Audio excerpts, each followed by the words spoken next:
नमस्ते नमस्ते।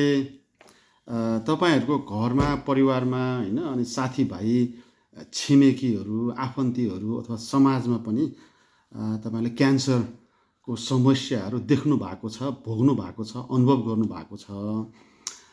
सबभन्दा पहिला त म सहानुभूति प्रकट गर्न चाहन्छु यदि तपाईँहरूमध्ये कसैको घर परिवारमा छिमेकमा आफन्तीमा कसैलाई यो क्यान्सरको समस्या छ भनेदेखि चाहिँ यो क्यान्सर पीडित बिरामीप्रति र बिरामीका आफन्तीहरूप्रति पनि मेरो सहानुभूति छ यसमा चाहिँ। किन भन्दाखेरि चाहिँ यो क्यान्सर चाहिँ एकदमै यो रहस्यमय खालको रोग के, एकदमै कन्फ्युजन गराउने खालको रोग पर्यो।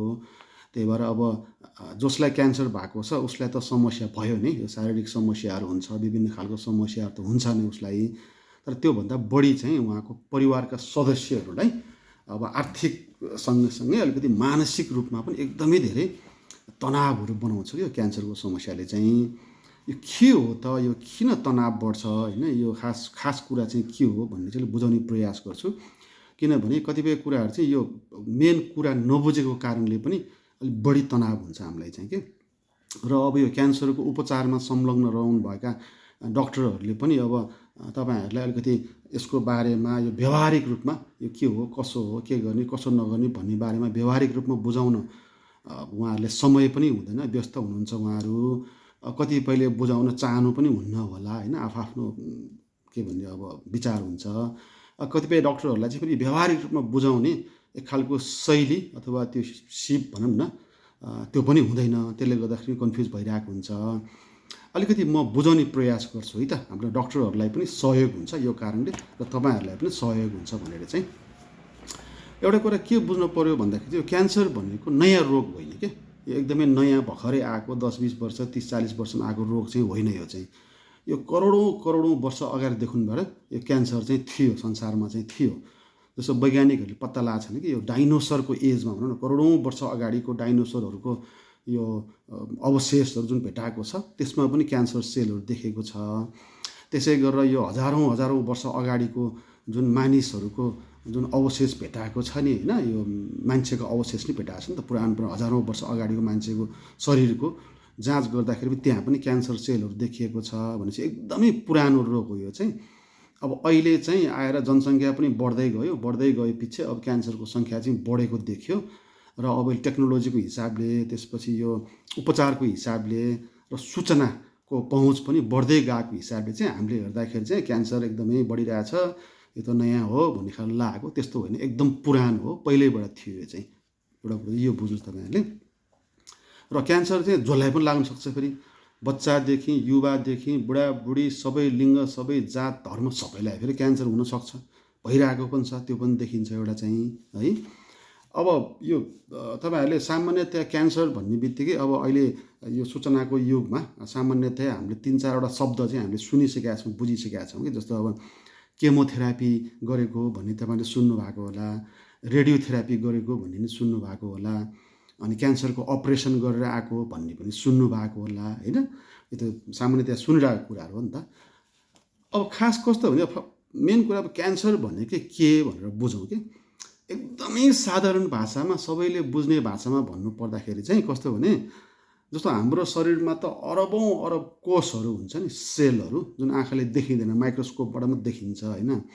अनि हाम्रो शरीरमा भएको सबै कोषहरू, ती अरबौँ अरब कोषहरू चाहिँ एक आपसमा मिलेर बसेका हुन्छन् कि। हाम्रो घरमा हामी छिमेकीसँग मिलेर बसेका जस्तै त्यो कोषहरू एकै नासको हुन्छ, मिलेर बसिरहेको हुन्छ। र कोषहरू चाहिँ एकअर्कालाई सहयोग गरिरहेको हुन्छ कि समस्या पर्दाखेरि। जस्तो घाउचोट पर्दाखेरि, अरू कुनै रोग लाग्दाखेरि पनि एउटा कोषले अर्को कोषलाई चाहिँ सहयोग गरिरहेको हुन्छ, एकदम मिलेर बसेका हुन्छ कोषहरू चाहिँ। अब विभिन्न कारणले गर्दाखेरि कहिले कहिले कस्तो हुन्छ भने कोषको स्वरूप परिवर्तन हुन्छ कि। जुन नर्मल जुन सेप साइज जुन बानी बेहोरा छ त्यो कोषको, त्यो पुरै फरक परिदिन्छ कि। त्यो कोष अचानक बढिदिन्छ, त्यो कोषले फरक खालको बानी बेहोरा देखाउँछ। र त्यो स्वरूप परिवर्तन भएको कोषले चाहिँ अनि हाम्रो अर्को कोषलाई, स्वस्थ कोषलाई चाहिँ अट्याक गर्न थाल्छ कि, त्यसलाई पनि अट्याक गर्न थाल्छ भन्दाखेरि ठ्याक्कै अब त्यो त्यो त्यो त्यो मोरा, त्यो रोगी कोष भनौँ न, स्वरूप परिवर्तन गरेको कोष चाहिँ त्यो यति बलियो हुन्छ, यति रेसिस्टेन्ट हुन्छ कि होइन, हाम्रो अरू स्वस्थ कोषभन्दा त्यो एकदमै बलियो हुन्छ त्यो। अनि त्यसले हाम्रो शरीरको अरू जुन नर्मल कोषहरूलाई अट्याक गर्ने, त्यसलाई खाइदिने, त्यसलाई मारिदिने, अनेक त्यहाँ झगडा गर्न थाल्छ कि। झगडा गर्न थाल्छ। अनि त्यसको विरुद्धमा लड्नको लागि चाहिँ हाम्रो शरीरले पनि हाम्रो प्रतिरोध क्षमता चाहिँ विकास गर्न थाल्छ कि। अब त्यो स्वरूप परिवर्तन गरेर आएको खराब भनौँ न, यसलाई गुन्डा कोष भनौँ न, गुन्डा कोषको विरुद्धमा लड्नको लागि हाम्रो शरीरले पनि रोग प्रतिरोधी क्षमता चाहिँ विकास गर्छ। त्यो भनेको रगतमा देखिन्छ। त्यही भएर क्यान्सरको समस्या लक्षण देखिएको बिरामीहरूमा चाहिँ रगत जाँच गर्दाखेरि सबभन्दा मेन देखिने भनेको हामीले CBC टेस्ट भन्छ नि, कम्प्लिट ब्लड काउन्ट टेस्ट गर्दाखेरि त्यो माथिपट्टि तपाईँले रिपोर्टमा हेर्नुहोस्, त्यहाँ एउटा टेस्ट हुन्छ, त्यसलाई TC लेखेको हुन्छ, कहीँ कहीँ TLC लेखेको हुन्छ। त्यो वात्तै बढ्छ कि, वात्तै बढ्छ। जस्तो नर्मल्ली 10-12 हजार सङ्ख्यामा देखिनुपर्ने त्यो कोषहरू चाहिँ एकैचोटि बढेर 1.5 लाख, 2 लाख, 3 लाख पुगिदिन्छ कि। त्यो भनेको चाहिँ हाम्रो शरीरको आर्मी हो कि, आर्मी वृद्धि गरेको भनौँ न रगतमा। भनेपछि त्यो आर्मी धेरै बढ्यो भन्नुको मतलब चाहिँ अब शङ्का हुन्छ कि कहीँ न कहीँ चाहिँ हाम्रो स्वस्थ कोषलाई चाहिँ अर्को खराब कोष, गुन्डा कोषले आक्रमण गरिरहेको रहेछ। त्यसको विरुद्धमा लड्नको लागि हाम्रो शरीरले आर्मीको फोर्स उत्पादन गरे जस्तो बुझ्नु पऱ्यो होइन। टोटल काउन्ट बढ्ने भनेको चाहिँ त्यो हो, त्यसरी बुझ्नु पऱ्यो।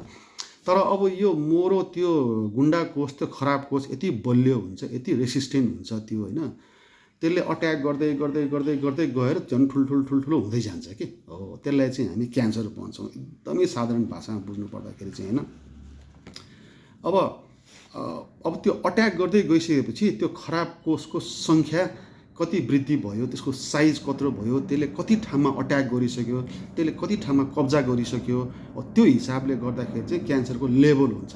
Level 1, stage 1, stage 2, stage 3, stage 4, terminal stage भन्ने विभिन्न खालको हुन्छ नि होइन क्यान्सरहरू पनि। त्यो चाहिँ अब त्यो कोष कतिको बढ्यो, त्यसले वरपर कोषलाई कतिको अट्याक गर्यो र कतिको कब्जा जमायो कि, त्यसको आधारमा चाहिँ त्यो निर्क्युल गरिन्छ। त्यो चाहिँ टेस्टबाट थाहा हुन्छ त्यो चाहिँ होइन। जस्तो अब रगतको टेस्टबाट थाहा हुन्छ, MRI गरिन्छ, CT स्क्यान गरिन्छ, अल्ट्रासाउन्ड गरिन्छ होइन। त्यसपछि आएर हाम्रो त्यो बायोप्सी गरिन्छ। त्यो भनेको त्यो हो, त्यो कोष कतिको बढेको छ, त्यो कोषले कतिको धेरै ठाउँमा त्यसले कब्जा जमाइसकेको छ भन्ने हेर्नको लागि चाहिँ त्यो टेस्टहरू गरेको होइन। त्यसरी बुझ्नु पर्यो एउटा चाहिँ।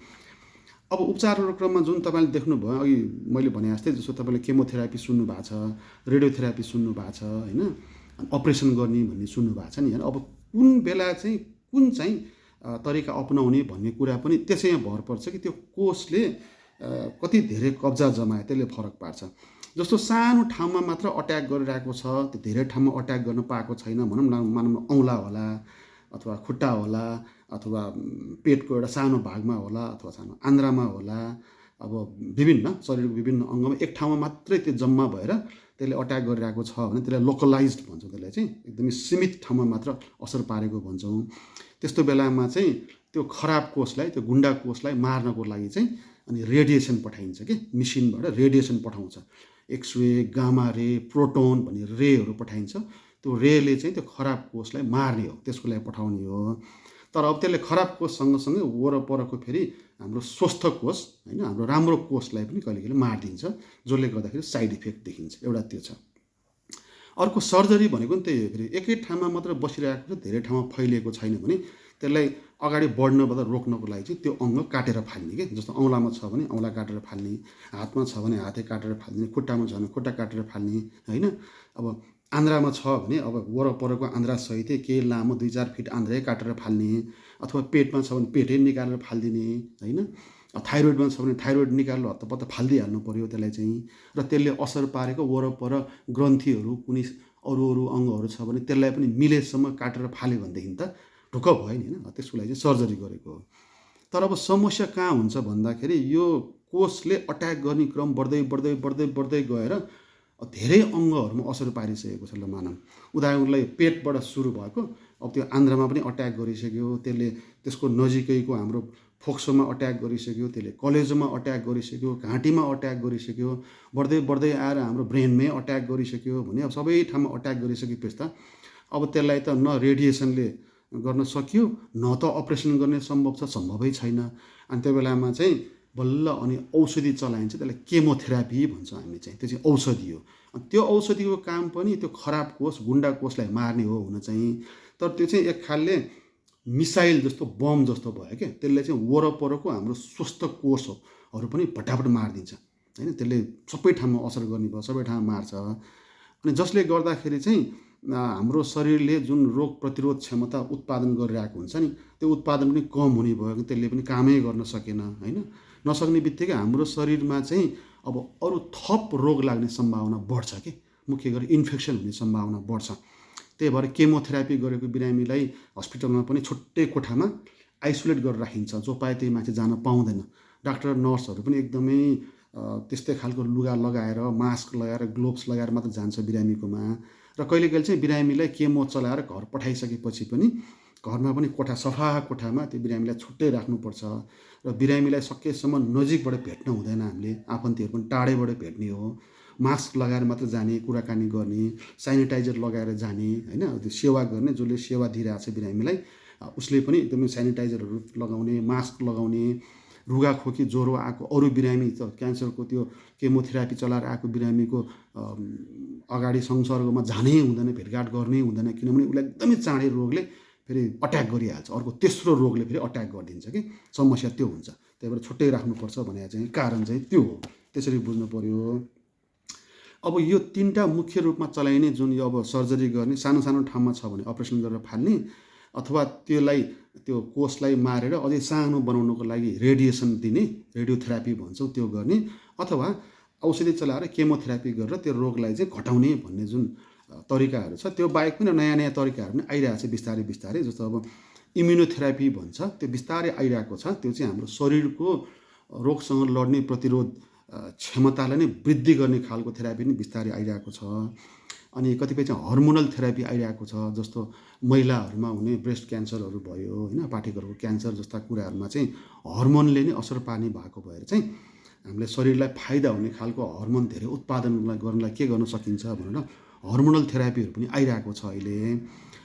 र अन्ततोगता कस्तो भने क्यान्सर धेरै फैलिसकेपछि अब यसलाई केमो गरेर पनि हुँदैन, रेडियोथेरापी गरेर पनि हुँदैन, सर्जरी गरेर पनि हुँदैन, केही गरेर पनि हुँदैन भनेदेखि चाहिँ अनि अहिलेसम्मको मेडिकल साइन्सले चाहिँ भन्नुपर्दा अब यो निको हुँदैन होइन, यो बिरामीको आयु धेरै छैन, निको हुँदैन भनेपछि उसलाई चाहिँ घर पठाइन्छ र घरमै राम्रोसँग स्याहार्नुहोस् भनेर जुन पठाउँछ नि, त्यो त्यसपछिको सेवालाई चाहिँ हामी प्यालिएटिभ केयर अथवा प्रशामक सेवा भन्छौँ। अब प्यालिएटिभ केयर, प्रशामक सेवाको बारेमा म छुट्टै अर्कोटै भिडियोमा बुझाउँला, त्यो अर्कै लामो फेरि अर्कै खालको एउटा त्यो स्टोरी छ त्यसको बारेमा चाहिँ। तर अहिले मोटामोटी बुझ्नु पऱ्यो कि क्यान्सर भनेको के हो होइन, यो कसरी फैलिन्छ भन्ने कुराहरू अलिकति बताएँ मैले। अब एउटा अचम्म के छ भन्दा क्यान्सर के कारणले लाग्छ भनेर ठोक्वा गरेर अहिलेसम्म संसारमा कसैले पनि भन्न सकेका छैन क्या। एकदमै यो रहस्यमय रोग जस्तो भइरहेको छ, एकदम मिस्टिरियस रोग। कतिपय कुराहरू चाहिँ अलिअलि चाहिँ पत्ता लागेको छ यो कारणले हुन्छ भनेर, तर ठ्याक्कै यही कारणले हो भनेर अहिलेसम्म भन्न सकेका छैन। तर मोटामोटी रूपमा भन्नु पर्दाखेरि जस्तो अब कतिपय क्यान्सर रोग चाहिँ भाइरसले लाग्छ भन्ने चाहिँ पत्ता लाग्यो। जस्तो मुख्य गरेर महिलाहरूको पाठेघरको मुखमा हुने क्यान्सर छ नि, त्यो चाहिँ एसपिभी भन्ने भाइरसले लाग्छ भनेर पत्ता लागिसक्यो। त्यही भएर त अहिले यो 13-14 वर्ष पुगिसकेको नानीहरूलाई चाहिँ एसपिभी खोप लगाउनु पर्छ भनेर सरकारले जुन खोपको अभियान चलायो नि, कारण चाहिँ त्यो हो होइन। त्यसै गरेर कतिपय रसायनहरूको कारणले पनि अब क्यान्सरको सेल वृद्धि गर्दो रहेछ भन्ने चाहिँ पत्ता लागेको छ। जस्तो मुख्य गरेर यो तरकारीमा, फलफुलमा, हामीले खानेकुरामा जुन विषादीहरू प्रयोग गरिन्छ नि, पेस्टिसाइड्सहरू, त्यसको कारणले पनि यो क्यान्सरको सेलहरू चाहिँ वृद्धि हुँदो रहेछ, विकास हुँदो रहेछ भन्ने पनि पत्ता लागेको छ। भने कतिपय चाहिँ यो परावैजनिक किरण भन्छौँ, अल्ट्राभायोलेट रे अथवा विभिन्न खालको रेडिएसन हाम्रो शरीरमा पर्यो भने त्यसले पनि क्यान्सर सेलहरू डेभलप गर्दो रहेछ भन्ने पनि थाहा चाहिँ भइसकेको छ। तर यो भाइरस, केमिकल, यो अल्ट्राभायोलेट रे अथवा रेडिएसनले मात्रै क्यान्सर हुन्छ भन्ने चाहिँ होइन। फेरि अब के हो कारण अहिलेसम्म थाहै भएको छैन, कतिपय कारण चाहिँ थाहै भएको छैन। अब कतिपय चाहिँ जिनबाट आउँछ भनेको छ, जस्तो बाबुआमा, हजुरआमालाई पहिला क्यान्सर भएको थियो भने त्यो कोष चाहिँ हाम्रो शरीरमा नै आउँछ भन्ने कुराहरू पनि आइरहेको छ। अब फेरि यो कोषले क्यान्सरको रूप लिइसकेपछि त्यो बिस्तारै फैलिँदै आएर त्यसलाई एकदमै मेडिकल्ली क्यान्सर भनेर डायग्नोसिस गर्ने फेरि आजको भोलि हुने होइन। त्यो त 10औँ वर्ष, 20औँ वर्ष, 30औँ वर्षपछि बल्ल देखा पर्ने भयो होइन, त्यो पनि समस्या छ। त्यही भएर अब तपाईँहरूको घरमा कुनै छरछिमेकमा अथवा साथीभाइमा कसैलाई क्यान्सर छ भने मेरो सहानुभूति चाहिँ छ, उपचार गर्दै गर्नुहोस् होइन। उपचारको अब त्यो कुन लेभलमा छ त्यो अनुसार उपचार गरेर निको हुने नहुने भन्ने कुरा डक्टरले सल्लाह दिइहाल्नुहुन्छ।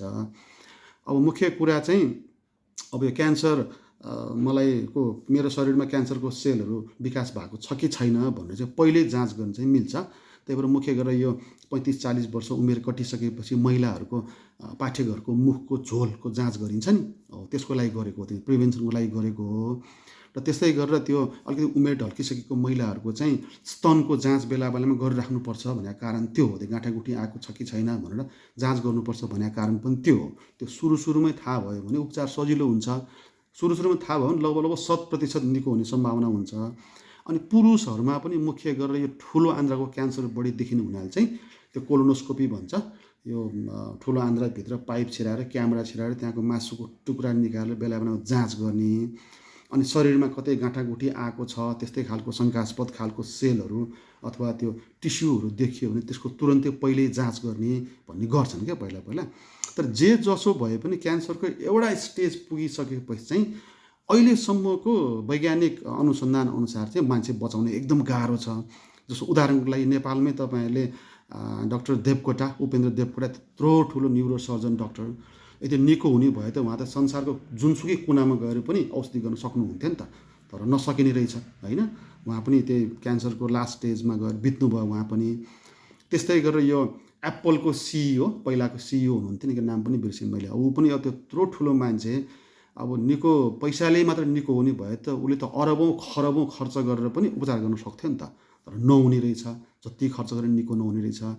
त्यो जस्तो सुकै अरबपति खरबपति भए पनि एउटा लेभलको क्यान्सर डेभलप भइसकेपछि अहिलेसम्मको मेडिकल साइन्समा चाहिँ यस्तो मान्छेलाई जोगाउन सकिन्छ भन्ने टेक्नोलोजी चाहिँ अहिलेसम्म आइसकेको छैन। सायद भविष्यमा आउला, आशा गरौँ। तर क्यान्सर चाहिँ माथिल्लो लेभल पुग्नुभन्दा अगाडि नै सुरुकै लेभलमा चाहिँ पत्ता लाग्यो भने निको हुन्छ, निको भएको पनि छ र मान्छेको आयु लामो भएको पनि छ। जस्तो उदाहरणको लागि हाम्रो नेपालको पुरानो चर्चित अभिनेत्री मनिषा कोइरालाजी हुनुहुन्छ होइन, उहाँको पनि त क्यान्सर सुरुमै पत्ता लाग्यो, उहाँको सर्जरी भयो, सबै ट्रिटमेन्ट गरेर निको भयो, अहिले एकदम हेल्दी हुनुहुन्छ उहाँहरू। त्यस्तो उदाहरणहरू पनि छ। तपाईँले सायद कुरा बुझ्नुभयो होला अलिअलि मैले भनेको चाहिँ। त्यही भएर धेरै तनाव लिनु पर्दैन। क्यान्सरको चाहिँ सर्टेन स्टेजमा चाहिँ मजाले निको हुने दर चाहिँ बढी छ, तर एउटा स्टेज पुगिसकेपछि आर्थिक रूपमा पनि सम्भव हुँदैन, एकदमै गाह्रो हुन्छ। अब त्यस्तो बेलामा निको नहुने भइसकेपछि चाहिँ अब के गर्ने त भन्ने बारेमा चाहिँ त्यो प्यालिएटिभ केयरको बारेमा म छुट्टै भिडियो बनाउँछु। सकेसम्म क्यान्सर नलागोस्, अथवा शरीरमा क्यान्सरको कोष विकास भइसकेको छ भने सुरुमै पत्ता लगाउन सकिन्छ। त्यसको लागि नियमित रूपमा स्वास्थ्य परीक्षण चाहिँ गरिराख्नुपर्छ। एउटा उमेर पुगिसकेपछि 35-40 वर्ष नागिसकेपछि नियमित स्वास्थ्य परीक्षण चाहिँ गर्नुपर्छ भनेको कारण चाहिँ त्यो हो है। म फेरि पनि तपाईँको घरमा कसैलाई क्यान्सरको समस्या छ भने मेरो सहानुभूति छ। म कामना गर्छु सजिलो होस्, निको होस्, र तपाईँको घरमा कोही अन्तिम स्टेजमा हुनुहुन्छ क्यान्सरको भने उहाँहरूको चाहिँ शरीरमा पीडा कम होस्, सजिलो होस् भन्नको लागि चाहिँ उपायहरू छ प्यालिएटिभ केयरमा। त्यसको बारेमा पछि बताउँछु। सहानुभूति छ तपाईँहरूप्रति। यदि कसैलाई छ भने, अब छैन भने पनि यति कुरा चाहिँ बुझिराख्नुहोस् है त। हस्, नमस्ते।